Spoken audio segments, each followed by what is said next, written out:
Okay, I think it's time to upset some folks. The reason I say that is because, like I said in the review, everything I've been reading about this movie seems to be fairly polarizing.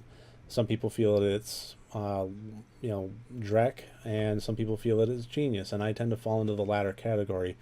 If you are more in the former category, I would at least encourage you to watch this review so that if you do want to engage in the comments discussion, uh, that you at least understand my point of view and where I'm coming from. So, this is assuming you've seen Southbound. And typically, I would warn people, if you haven't seen the movie yet, this is going to spoil it. Um, and, under the kind of the full knowledge that if this channel takes off, if these videos take off, if people start watching them, they might watch the deep dive. It's like, it's spoiled, whatever. Even if they haven't watched the movie yet. Uh, if you fall into that camp, just be warned that not a lot of this is going to make sense because I'm really going to be going, taking this review and just really hammering it with the details of the stories that unfolded in Southbound. Um, and so, yeah, I'm just going to start doing that. And I'm going to do it in order that the anthology stories presented themselves. So it starts with The Way Out, with the two gentlemen driving in the truck down the road. And I thought this was brilliant because I thought within the first 5 minutes of the movie, it really set the stage. It told you what you were in for. Um, the creature floating in the distance as they drive by. It's such a simple but effective uh, effect and shot. I loved it. I absolutely loved the simplicity and the creepiness of it, and how ill-defined it was. It looked like it could have just been a heaping of hay tossed up on a power line that you can't make out because it's possibly just too thin. Um, but they kept showing up, and the characters uh, trying to leave the gas station truck stop and being unable to. That was very unnerving and Twilight Zone esque. And I think one of the things that really made that was the other characters in there as well. The girl behind the counter, the patrons drinking their coffee, sitting at the diner counter, all of them being completely nonplussed by these guys walking in covered in blood, being totally ambivalent about the diner shaking. Uh, I think that really did a good job of something that I'd like to discuss. I've been wanting to discuss for a while, and I think it's one of the fundamental uh, methods of execution for making a horror movie or horror in general, novel writing story, making it effectively scary. And I think one of the biggest critical components of that is to do something that I basically just call isolating the terror. You need to have your characters feel isolated, and the easy way to do that is physically. It's why haunted house movies are so effective. It's why Trapped by a Deranged Madman in a Small Room thing is so effective. If you think about it, take the most terrible supernatural, situation, and the minute you open that up to the world, physically and mentally, um, let's take for instance the Ring franchise. That was something that it wasn't a physical isolation, but it was an isolation nonetheless.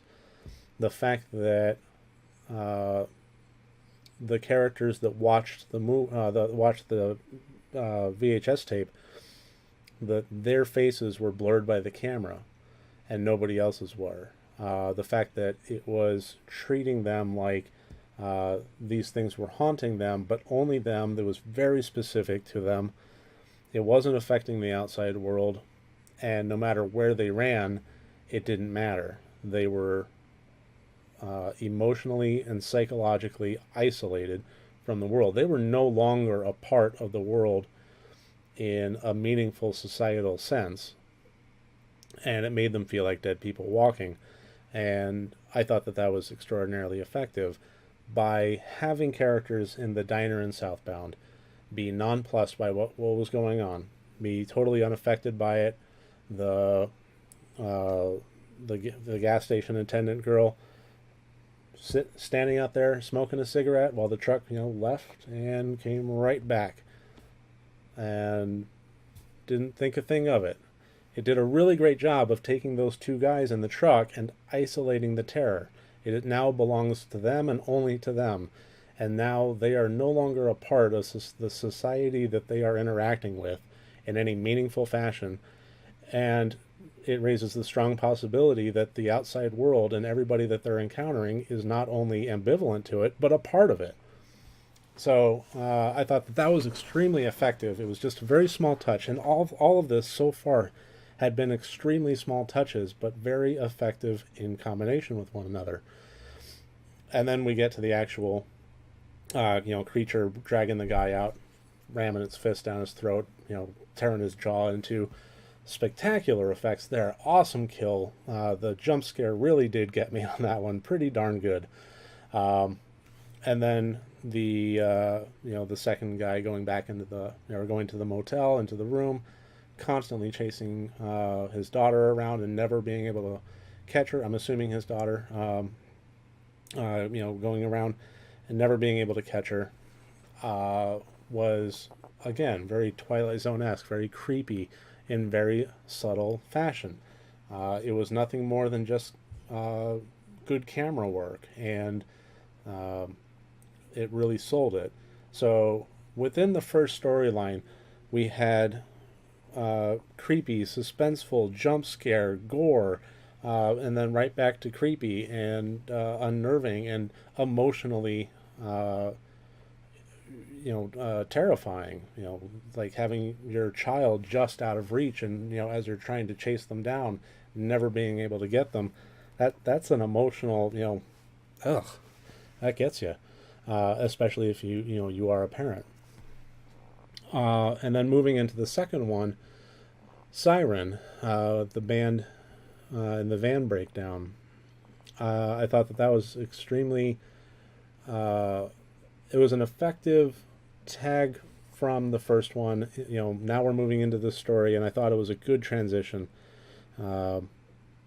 because it had the same elements of something was very off with the people that were saving them, and moreover, even before they had the meet, it seemed like the main character in there, that her bandmates were acting out of character. And then once they had the meet, they were definitely out of character. They didn't hear their benefactor say, it's a shame what happened to Alex. But she did. Again, it was isolating the terror. You had this girl, and the best way that you can feel alone and scared is in a group of people, especially a group of people It's very effective in terms of scary storytelling. It brings you in some really odd, way. It brings you right back to being a kid in the grocery store and losing sight of your mom and dad, and that feeling, even if it only lasted 15-20 seconds or so, that feeling of seeing all these strangers around. Chances are every single one of them good people, not a murderer among them. Chances are. Really hope so. But regardless, that absolute fear. I am on my own. I am surrounded by people, and I am alone. It's terrifying as a concept.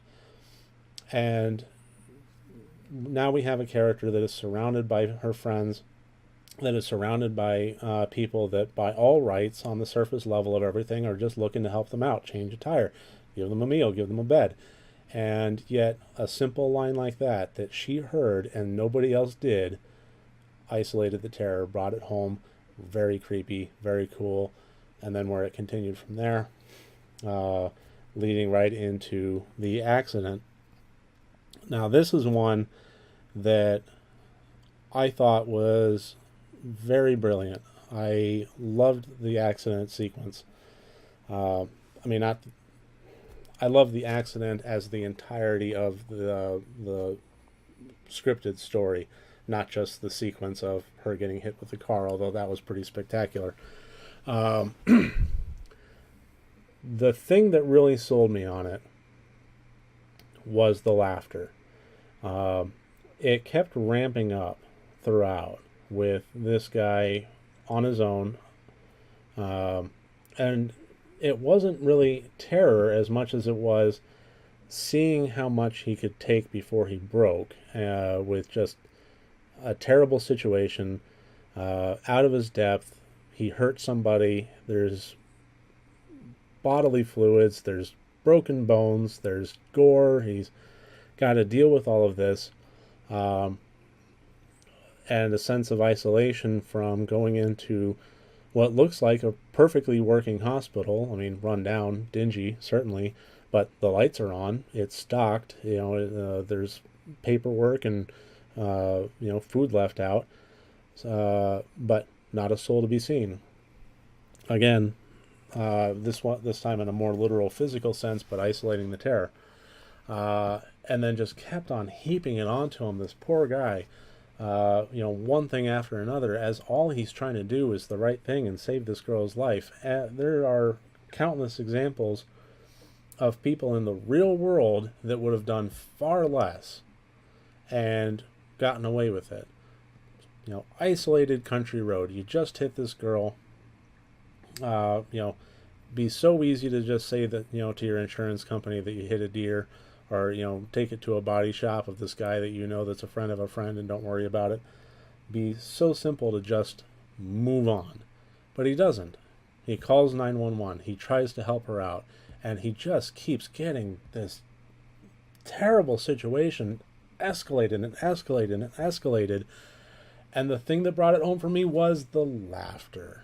When he compressed her lung, she gave her final bloody breath, and he was totally alone. The people on the phone weren't responding to him. The 911 operator, the surgeon, the EMT, nobody was responding to him, and then they started laughing.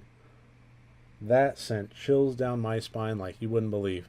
Up until that point, it had just been gruesome, effectively gruesome and awesome, but that really brought the chill level right up there for me. Loved it. Then we get to what is that sequence called? The brother trying to rescue the sister.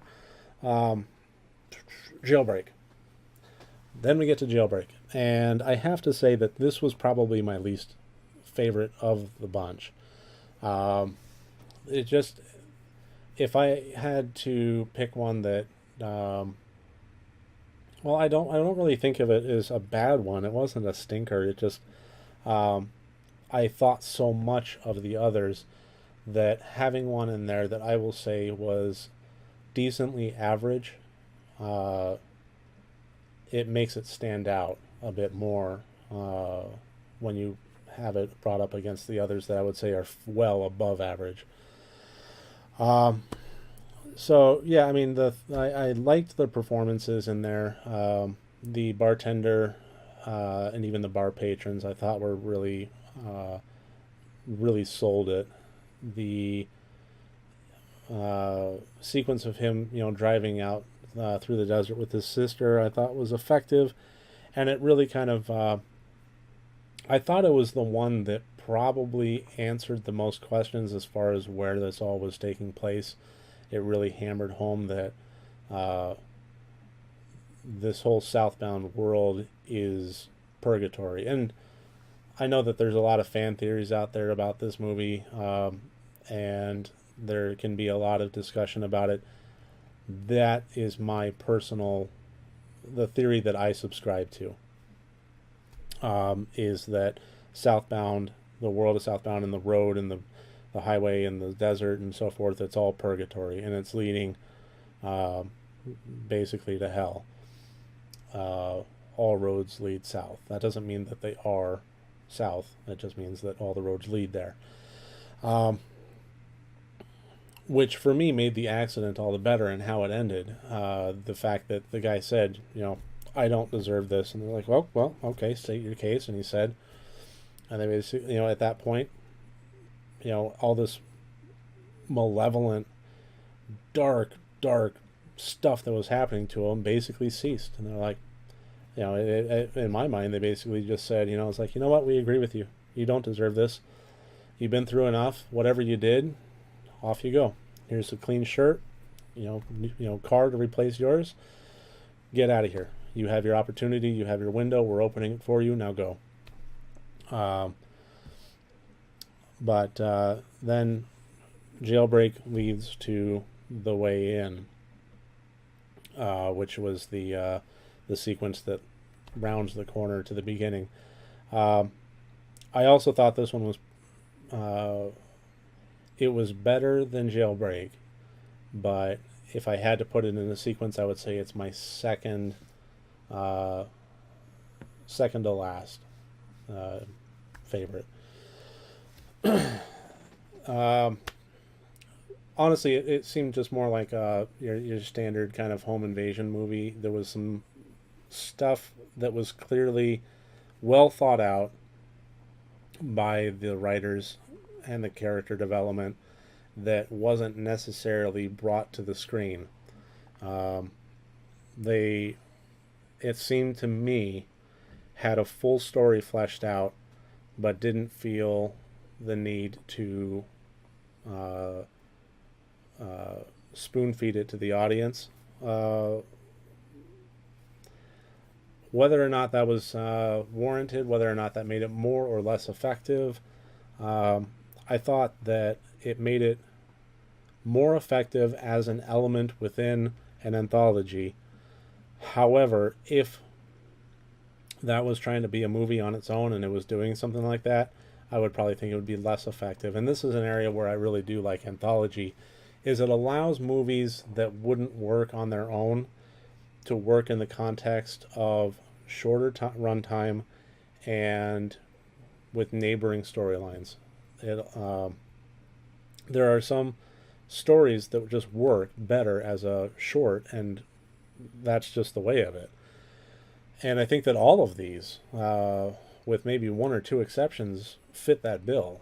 But you put them all together, you put them in anthology, you give them a feel and an aesthetic and an overall theme that they all have to adhere to, but otherwise, write your story, make it work, have one point, and where this other person's point is going to begin so that they can seamlessly transition, and otherwise you're off to the races.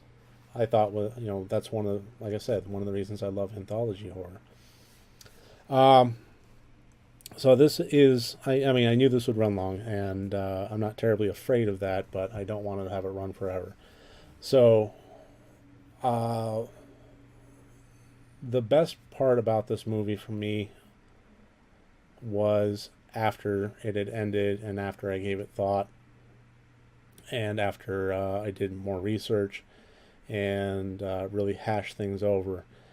And I would really love to hear from you one way or the other, whether you agree with me, whether you disagree with me, whether you thought it was just absolute pap, whether you thought that everything was crystal clear right on the screen and it didn't really require any thought afterward, you just knew everything that was happening.